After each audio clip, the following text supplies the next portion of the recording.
Hello बच्चों, क्या हाल चाल। सब फर्स्ट क्लास। बच्चों, ट्रिग्नोमेट्री आपको भी डिफिकल्ट लगती होगी ना। ऑब्वियस सी बात है, सबको डिफिकल्ट लगती है। साइन को कॉस में बदलो, कॉस को थीटा में, थीटा को गामा में, गामा का मामा में। हो गई दिमाग की दही।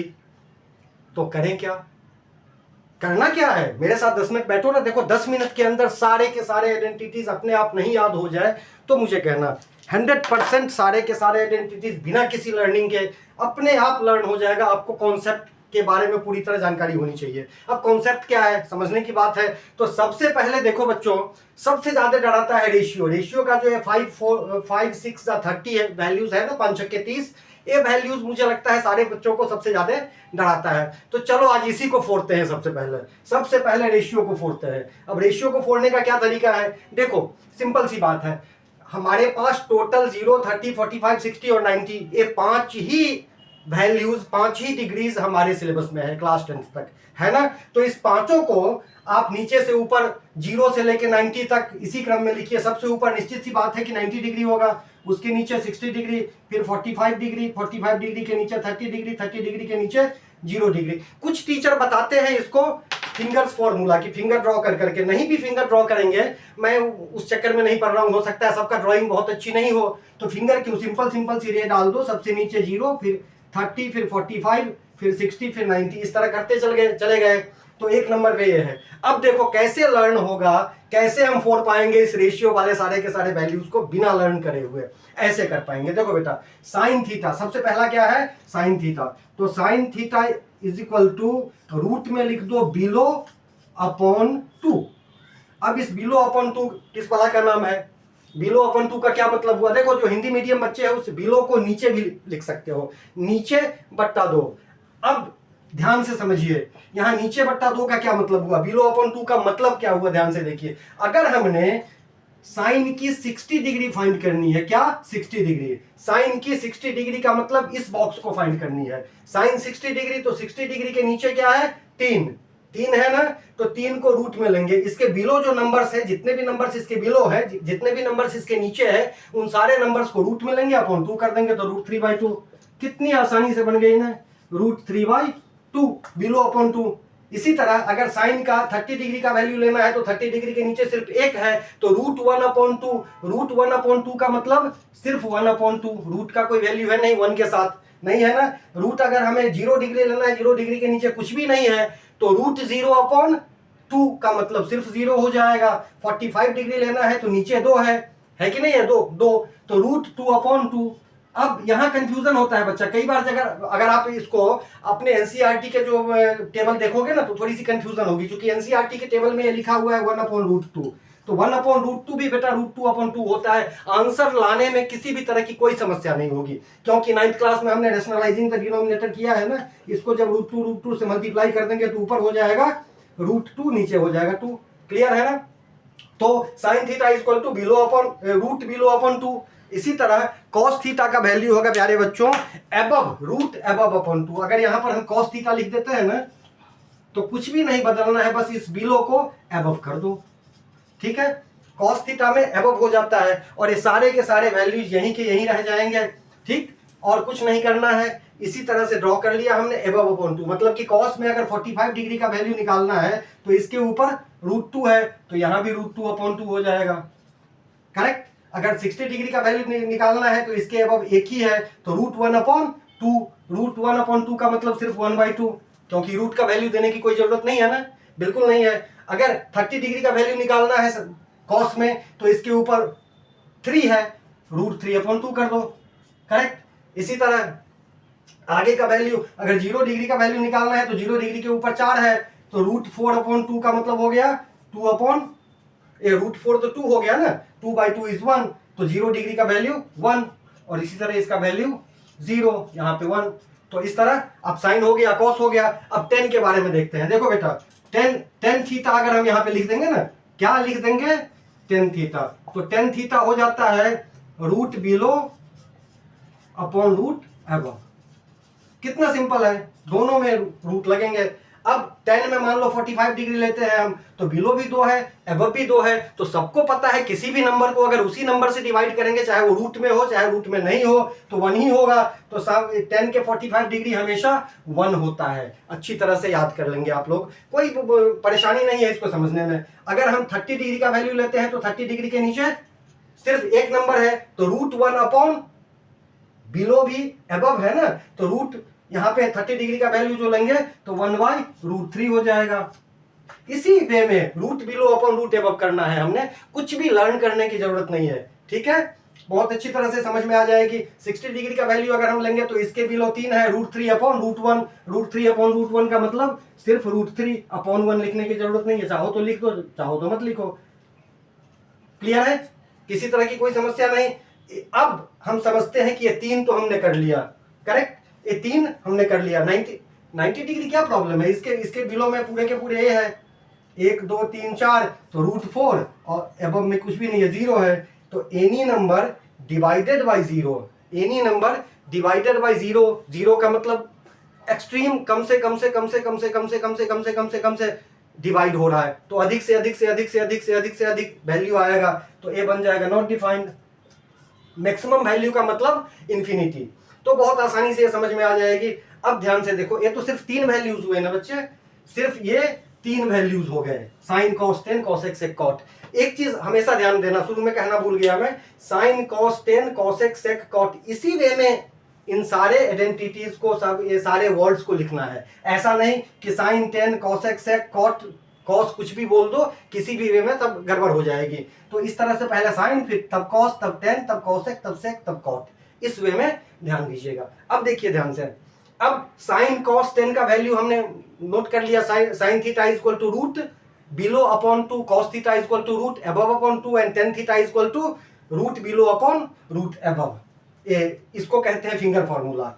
अब साइन का रेसिप्रोकल कॉसेक होता है, कॉस का रेसिप्रोकल सेक होता है, और टेन का रेसिप्रोकल कॉट होता है। रेसिप्रोकल का मतलब अंश और हर को बदल देंगे, न्यूमरेटर और डिनोमिनेटर को बदल देंगे। जैसे मान लो 2/3 था तो अब 3/2 हो जाएगा। साइन में अगर किसी का वैल्यू 2/3 होगा तो कॉसेक में यही वैल्यू 3/2 हो जाएगा, उसको रेसिप्रोकल कहते हैं। सिंपल सी बात है। और कॉस के साथ सेक, लेकिन यहां भी कंफ्यूजन होगा, तुम कहोगे सर यहां तो रट्टा मारना पड़ेगा कि किसका रेसिप्रोकल कौन है। नहीं मारना पड़ेगा, यहां भी मैं हेल्प करता हूं बेटा। देखो कॉस एस से खत्म हुआ, देखो ऊपर वाले तीनों को एक ग्रुप बना दो, नीचे वाले तीनों को दूसरे ग्रुप बना दो।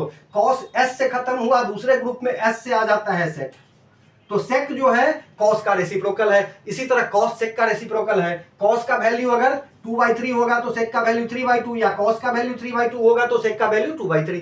कॉस के साथ सेक है रेसिप्रोकल, करेक्ट, नो प्रॉब्लम। अब अगला टर्म देखो, यहां पर ले लो नीचे से कॉट, कॉट ले लिया, टी से खत्म होता है, थोड़ा सा ही हेल्प करूंगा, धीरे धीरे तो प्रैक्टिस करते करते खुद ही याद हो जाएगा। तो टी से खत्म हुआ तो ऊपर वाले में टी का मतलब 10 है, तो कॉट 10 का रेसिप्रोकल है। और तीसरा जो बच गया साइन, वो कॉसेक का रेसिप्रोकल है, करेक्ट। तो साइन थीटा इक्वल टू 1/कॉसेक theta, cosec theta equal to 1/साइन थीटा। इसी तरह से कॉस थीटा इक्वल टू 1/सेक theta, sec theta equal to 1/कॉस theta, cot theta equal to 1/टेन theta, tan theta equal to 1/कॉट थीटा। तो आसानी से समझ में आ जाएगी, जहां कहीं भी यहाँ पे 3/2 है तो ये 2/3 बन जाएगा, इस कॉलम में 2/3 बन जाएगा। मान लो साइन में यह 1/2 है तो ये 2/1 बन जाएगा। साइन कॉसेक का अपोजिट होता है ना, इसमें नहीं होता, करेक्ट। तो इसी तरह से आप रेसिप्रोकल के रूप में कॉसेक सेक कॉट तीनों का वैल्यू निकाल लेंगे। ये तो हमने 4 डाला रेशियो को। रेशियो के अलावा अब एक स्क्वायर फॉर्मूला आता है ना। स्क्वायर फॉर्मूला में एक याद करना पड़ेगा, उसमें क्या याद करना पड़ेगा, sign square theta plus cos square theta is 1, correct. चलो देखो ध्यान से, सिर्फ एक याद करना है, दूसरा कुछ भी नहीं याद करना है। Sine square theta plus cos square theta equal to 1। ये लर्न करने में कोई प्रॉब्लम नहीं ना, बहुत आसानी से लर्न हो जाएगा। एक चीज तुम याद कर लो, कहोगे सर एक ही तो नहीं है, और भी बहुत सारे हैं। ठीक है, बहुत सारे हैं तो देखता हूं, इसके नीचे, सबके नीचे साइन साइन डाल दो। यहां पे अगर हम साइन स्क्वायर थीटा डाल दिया, यहां भी साइन स्क्वायर थीटा डाल दिया। अच्छा, यहाँ स्क्वायर लिखना भूल गया था, कोई बात नहीं, होता है ना कभी कभी।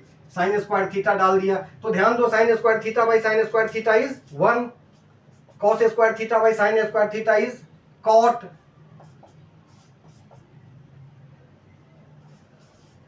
और ये 1/sin क्या था प्यारे बच्चों, कॉसेक था ना, स्क्वायर में है तो ये बन जाएगा कॉसेक स्क्वायर थीटा। देखो दूसरा फॉर्मूला बन गया, 1 + cot square theta is cosec square theta, बन गया ना। ये भी लर्न करने की जरूरत नहीं है। अब एक तीसरा फॉर्मूला भी ऐसे ही बनेगा। अब यहाँ साइन से नहीं करके अगर हम कॉस से तीनों को डिवाइड कर देंगे, cos square theta cos square theta cos square theta, correct. तो क्या हो जाएगा, ध्यान दो, साइन बाई कॉस इज 10, ए बन गया 10 square theta, plus cos by cos is 1 और ए बन गया 1/cos स्क्वायर थीटा। यहाँ रेसिप्रोकल में 1/cos स्क्वायर थीटा, कॉस किसका रेसिप्रोकल है, सेक का रेसिप्रोकल है, तो यह भी सेक स्क्वायर थीटा बन गया। तो इसी तरह से तीनों स्क्वायर फॉर्मूला के खत्म। कितनी आसानी से हो गई ना, बहुत ज्यादा रटने की जरूरत नहीं है। और अगर रटना भी है तो इसको समझ के ये इस सारी चीजों को, इस ट्रिक को अगर समझ लेंगे तो लर्न करने में भी बहुत आसानी होगी। ठीक है बच्चों, ये तो बन गया सारी चीजें हमारा, ये रेशियो वाला भी और स्क्वायर फॉर्मूला भी, ये दोनों चीजें हमने समझ लिया। अब तीसरी बात देखो, अक्सर बच्चे क्या कहते हैं कि अगर हमने एक यहाँ पे 90 डिग्री एक एंगल वाला कोई ट्रेंगल बनाया जिसको राइट ट्रेंगल बोलते हैं, ये तो 90 डिग्री है, इसके अपोजिट हाइपोटेनियस, मुझे लगता है ये समझने में किसी को दिक्कत नहीं है, हाइपोटेनस। लेकिन अक्सर बच्चे छोटी क्लासेस से हम इसको बेस मानते हुए आ रहे हैं। अब क्लास 10th में ये बेस तो होगा ही, लेकिन हमेशा यही बेस नहीं होगा। एक चीज ध्यान रखना, यहां पर एबीसी होता है हमारे पास, इस एबीसी में से बी तो कभी भी नहीं, लेकिन ए और सी में से किसी एक को थीटा मान लेते हैं, मानते हैं ना, जिसके अकॉर्डिंग क्वेश्चन हो। अब थीटा का मतलब ये भी हो सकता है कि फाइंड साइन सी, फाइंड कॉस सी, फाइंड टेन सी वगैरह दे, तो इसका मतलब सी थीटा हो गया। और जिसको थीटा माना गया है उसके सामने वाले जो लाइंस है उसको परपेंडिकुलर कहते हैं, और तीसरे वाले को बेस। तो ये बेस हो ही गया। लेकिन प्रॉब्लम तब आएगी जब ए पूछेगा, मान लो साइन ए पूछेगा ना, तो बीसी बेस हो गया, बीसी बेस नहीं रहा, फिर अब ए क्या बन गया, परपेंडिकुलर बन गया। इतना ध्यान रखना। तो यह परपेंडिकुलर बन जाता है कई बार, जिसको आप बेस कहते हैं। वो कब बन जाता है, जब ऊपर के एंगल के बारे में डिस्कस हो रहा है, साइन ए पूछे, कॉस ए पूछे, टेन ए पूछे वगैरह, तो ये परपेंडिकुलर बन जाएगा, बेस नहीं बनेगा। ठीक है प्यारे बच्चों, तो इतनी सी बात समझ में आ गई। अब सिर्फ थोड़ा सा हमने sine theta equal to perpendicular by hypotenuse, cos theta equal to base by hypotenuse, tan theta equal to perpendicular by base, इसको समझना है। यह भी आपको लर्न नहीं करना है, बिल्कुल नहीं करना है, मैं प्रॉमिस करता हूं, ये भी मैं अभी आपको लर्न करा दूंगा। और ये तो मुझे लगता है कि बहुत कॉमन सी बात हो गई है, बहुत सारे टीचर को भी पता है, स्कूल टीचर भी इस बात को बताते हैं। सबसे पहले आप इस तीनों को ऊपर लिख दीजिए, साइन कॉस टेन, थीटा लिखो मत लिखो कोई फर्क नहीं पड़ता, कॉसेक सेक कॉट, लिख दिया ना। ठीक है, चलो कोई ना कोई अलग अलग टीचर स्कूल में अलग अलग तरह के पोएम टाइप या कोई दोहा टाइप सिखा देते हैं। तो मैंने भी कहीं से कोई एक दोहा सीख लिया है कि पंडित बद्री प्रसाद हरि हरि बोले, पंडित बद्री प्रसाद हरि हरि बोले, पंडित बद्री प्रसाद हरि हरि बोले। लेकिन इस पंडित बद्री प्रसाद हरि हरि बोले में से हमें सिर्फ पीबीपी एचएचबी लेना है। क्यों? क्योंकि sine theta equal to P by H perpendicular by hypotenuse, cosec theta इसका रेसिप्रोकल होता है साइन का, तो हाइपोटेनियस बाई परपेंडिकुलर हो गया कि नहीं हो गया। इसी तरह cos theta base by hypotenuse, तो sec theta hypotenuse by base हो गया। ठीक है, tan theta perpendicular by base हो गया, तो cot theta base by perpendicular बन गया। और कोई बिल्कुल एक्सट्रीमिस्ट हमारे नेशनलिस्ट हो ना, जिसको भारत से बहुत बहुत बहुत प्यार ही नहीं बल्कि पाकिस्तान से बहुत नफरत भी हो, तो ये भी लर्न कर सकते हो कि पाकिस्तान भूखा प्यासा, हिंदुस्तान हरा भरा। क्या? पाकिस्तान भूखा प्यासा, हिंदुस्तान हरा भरा। जोर से मत बोलो, कुछ लोग चिढ़ जाएंगे। करेक्ट? तो इस तरह से ये फॉर्मूला से भी हम काम चला सकते हैं। तो पीबीपी एचएचबी से sine theta perpendicular by hypotenuse, cos theta base by hypotenuse, tan theta perpendicular by base, और इसी का रेसिप्रोकल हो जाएगा कॉसेक सेक कॉट। तो समझ में आ गई हर प्रकार की चीजें। कोई प्रॉब्लम है क्या? तो इस तरह से देख आप सारे के सारी चीजें लर्न कर सकते हैं। और अगर मान लीजिए थोड़ी सी कोई चीजें मिस हो गई तो दोबारा से वीडियो देख लो। मेरी गारंटी है आपको कुछ भी याद नहीं करना पड़ेगा अगर आप 100% कंसंट्रेशन के साथ रहेंगे तो। और फिर ट्रिग्नोमेट्री आपके लिए बिल्कुल भी डरावना सा कोई सपना नहीं रह जाएगा, बहुत इंटरेस्टिंग चीज रह जाएगा। इसी के साथ जय हिंद, जय भारत, मिलते हैं फिर अगली वीडियो में।